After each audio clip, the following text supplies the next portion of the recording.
Umutima ni kimwe mu bice bigize umubiri. Abahanga bavuga ko umutima ari kimwe mu gice cy'ingenzi mu mibereho yacu ya buri munsi. Umutima uramutse uhagaze gutera byibura isegonda imwe mu buzima bwacu, ntiwaba ukibarirwa kuri iyi si y'abahumeka umwuka w'abazima.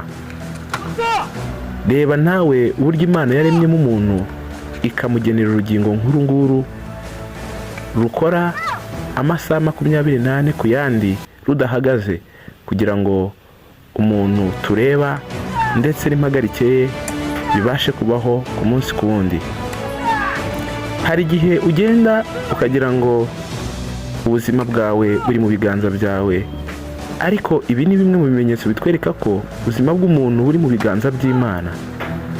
Tekereza nawe uru rugingo ruramutse ruhagaze mu mibereho yawe, byaba ari ingorane zikomeye cyane ndetse byaba ari n'akaga. Umutima ni urugingo dukwiye kubaha kandi dukwiye guhesha agaciro, kuko niho ubuzima bwacu bukubiye. Hashimwe Imana yo yonyine imenya imibereho y'umuntu, ikamenya n'ingingo zigize umuntu, ndetse ikamenya no kuzirinda no kuziyobora no kuzikoresha, kuko Imana niyo yonyine izi ibikenewe n'uburyo tubayeho mu mibereho yacu. Mwari kumwe nanjye Nziza Thierry.